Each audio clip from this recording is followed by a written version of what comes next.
राज्य स्वास्थ्य समिति के द्वारा संस्थान के परिसर में 41 बेसिक लाइफ सपोर्ट एम्बुलेंस को हरी झंडी दिखाकर रवाना किया गया। इस मौके पर राज्य के स्वास्थ्य मंत्री मंगल पांडे और स्वास्थ्य विभाग के प्रधान सचिव सहित अन्य गणमान्य लोग मौजूद रहे। कार्यक्रम में मंत्री ने कहा कि बिहार लगातार स्वास्थ्य के क्षेत्र में लगातार बेहतर कार्य कर रहा है। राज्य की सरकार और स्वास्थ्य विभाग लगातार आम जन को स्वास्थ्य सुविधाएं बेहतर तरीके से पहुंचाने में लगा है।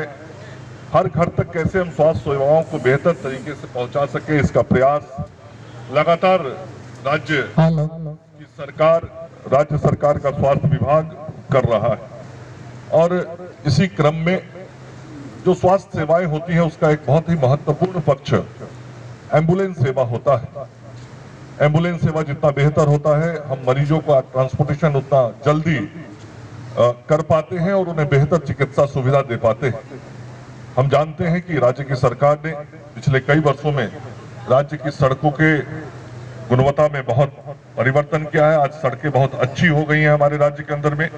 इस कारण सुदूर क्षेत्रों में भी यदि कोई मरीज आकस्मिक रूप से बीमार पड़ता है या किसी को आकस्मिक स्वास्थ्य सेवा की जरूरत पड़ती है तो उसके लिए हम एम्बुलेंस सेवा उपलब्ध कराते हैं। और पिछले कुछ वर्षों में राज्य सरकार के स्वास्थ्य विभाग ने एम्बुलेंस सेवा के सुविधा में न केवल विस्तार किया है बल्कि उसकी गुणवत्ता में भी उसकी गुणवत्ता में भी सुधार किया है और उसकी सेवा को भी हमने बढ़ाने का काम किया है। अभी तक हमारे द्वारा, राज्य सरकार के द्वारा कुल लगभग 924 एम्बुलेंस चलाए जा रहे थे, जिसमें BLS थे, बेसिक लाइफ सपोर्ट एम्बुलेंस थे, और 44 एम्बुलेंस है जो एडवांस लाइफ सपोर्ट एम्बुलेंस है। इसके अलावा आज 41 नए एम्बुलेंसों की कड़ी उसमें जोड़ी गई है। 41 नए एम्बुलेंस विभिन्न जिलों को दिए गए हैं और इन 41 एम्बुलेंस को इस सेवा में जुड़ने से निश्चित रूप से राज्य की जनता को और अब बेहतर सुविधा इस एम्बुलेंस की मिल पाएगी। इसके अलावे हम 49 मोर्चरी वाहन की भी सेवा राज्य की जनता को देते हैं।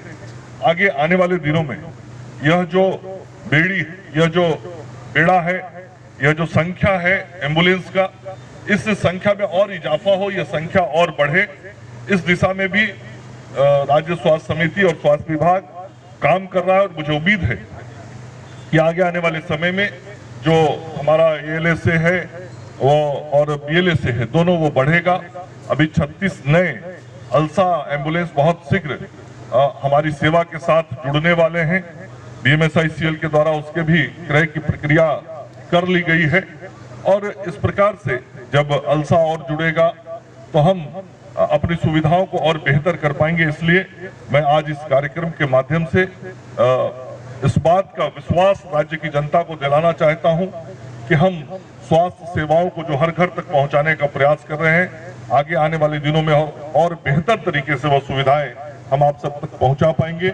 और यह जो सुविधाएं बढ़ रही हैं, काम बढ़ रहा है, राज्य की जनता के बीच हम स्वास्थ्य सुविधाओं को बेहतर तरीके से लेके जा रहे हैं। और मुलाजिम हैं, ये तो एजेंसी के मुलाजिम। चलिए ठीक। और लगातार हम लोग एजेंसी को कह रहे हैं कि उनके लिए भी ये बहुत आवश्यक है कि वे अपने लोगों की सेवाओं को बेहतर तरीके से रेगुलेट करें। सर, सवाल है कि अभी एक रांची का मामला आया है कांके का। 200 मानसिक मरीज वहाँ भर्ती हैं और 79 करोड़ रुपए बिहार सरकार का बकाया है वहाँ पर। ठीक से इलाज नहीं हो पा रहा है, जो मानसिक वहाँ के हमारे संवाददाता ने रिपोर्ट की है अभी। तो बिहार सरकार इसको लेकर क्या पहल कर रही है? इस बात से वाकिफ हैं। और एक है कि अभी हमारे पास कोइलवर में ऐसी सुविधा चालू कर दी गई है। तो एक ज़माना था जब राज्य बटा था, उस समय हमारे पास मानसिक आरोग्यशाला नहीं था, तो बिहार के लोग भी जा कर के अपनी चिकित्सा कराते थे कांके में। अभी कुछ एक दिन पहले ही स्वास्थ्य विभाग के द्वारा रांची के झारखंड के स्वास्थ्य विभाग से अनुरोध किया गया है कि बगैर बिहार सरकार की पूर्वानुमति के किसी को वहां पर भर्ती न किया जाए। यदि बिहार में कोई इस प्रकार से किसी को सेवा चाहिए होती है तो जो मानसिक आरोग्यशाला है कोइलवर, वो कार्यरत है।